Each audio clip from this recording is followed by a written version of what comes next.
नीलाम्बुज श्यामल कोमलांगम सीता समारोपितवाम्भागम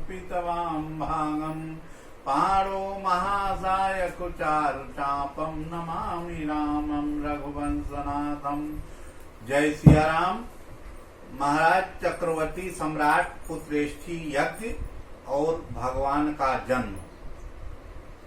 एक बार चक्रवर्ती सम्राट महाराज दशरथ को ऐसा गलानी हुई कि उन्हें पुत्र नहीं है और चतुर्थ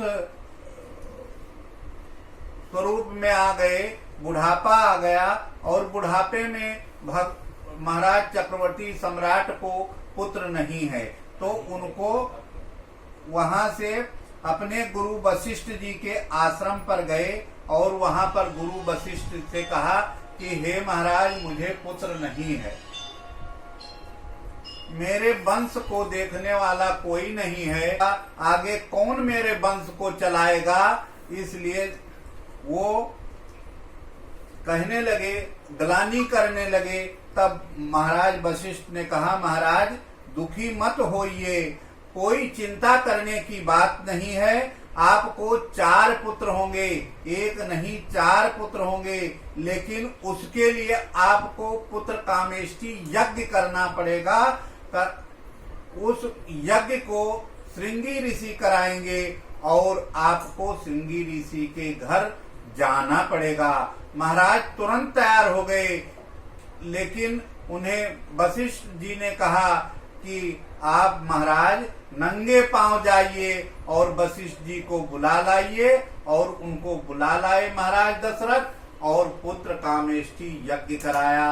उसमें साक्षात अग्नि देवता प्रकट हो गए और प्रकट होकर उन्होंने चुरू जो प्रदान किया महाराज चक्रवर्ती सम्राट को, वो एक पात्र में लेकर महाराज चक्रवर्ती सम्राट को प्रदान किया।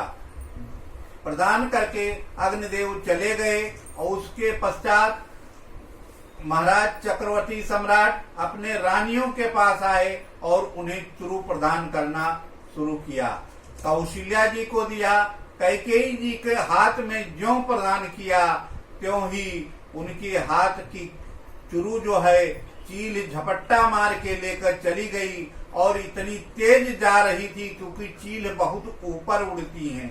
उड़ते हुए सीधा जा रहे थे। भगवान शंकर को मालूम हो गया, उन्होंने कहा इस चुरू को कहीं अन्यथा खराब न हो, इसलिए उन्होंने पवन के द्वारा प्रेरित करके सीधा अंजना वही हिमालय में तप कर रही थी और मंदराचल में और उधर तप कर रही थी। वह अंधी हैं, उन्होंने हाथ फैला के रखा था, उस हाथ में उस चुरू को डाल दिया। वो प्रसाद समझकर उसको पा गई, जिससे आगे श्री हनुमान जी की उत्पत्ति हुई। इसलिए हनुमान जी रघुवर कहलाते हैं, अन्यथा दूसरा कोई नहीं कहला सकता है। और कैकेयी को दूसरा चुरू प्रदान किया गया, जिससे महाराज भरत का आगमन हुआ। और सुमित्रा जी को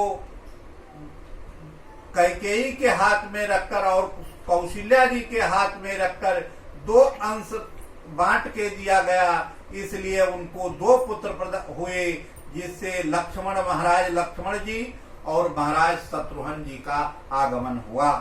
इस प्रकार महाराज चक्रवर्ती सम्राट को 4 पुत्र हुए और चारों पुत्र का जन्म हुआ। भय प्रकट कृपाला दीन दयाला कौशल्या हितकारी, इस प्रकार चारों स्वरूप में भगवान का जन्म हुआ। भगवान चतुर्थ स्वरूप में चतुर्भुज स्वरूप में प्रकट हो गए और कौशल्या जी ने उनसे कहा, हे पुत्र, तुम इस तरह कौन पुत्र कहेगा, आप इसमें पुत्र नहीं कहलाओगे, लोग मेरा उपहास करेंगे, इसलिए हे महाराज आप पुत्र के तरह हो जाइए और छोटे से हो जाइए बाल स्वरूप में। और बाल स्वरूप में भगवान हो गए। तब कौशल्या जी ने कहा रुदन करिए और रुदन करने लगे भगवान। और बाहर तब समाचार मिला सबको कि कौशल्या जी को कौशल्या नंदन पैदा हो गए। और कैकेयी जी को भरत जी पैदा हो गए और सुमित्रा जी को लक्ष्मण और शत्रुघ्न जी पैदा हो गए। इसके बाद 4 अंश में भगवान का अवतार हो गया और फिर गुरु वशिष्ठ वहां आकर नंदी श्राद्ध करके उनका जातक कर्म करके और उनका नामकरण संस्कार किया। कौशल्या नंदन का नाम भगवान राम रखा और कैकेयी नंदन का भरत जी रखा और सुमित्रा नंदन का लक्ष्मण जी और शत्रुघ्न जी।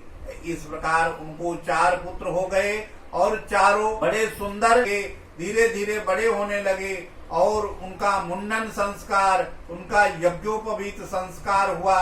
उसके बाद वो पढ़ने के लिए गुरु वशिष्ठ जी के आश्रम में चले गए और वहां पढ़कर थोड़े ही दिन में पढ़कर 1 वर्ष के अंदर उन्होंने सारी विद्याओं का प्रांगत करके और फिर अयोध्या में वापस आ गए और यहाँ पर बड़े बड़े खेल करने लगे, बाल स्वरूप का सबको दर्शन कराने लगे और धीरे धीरे विवाह को प्राप्त हो गए।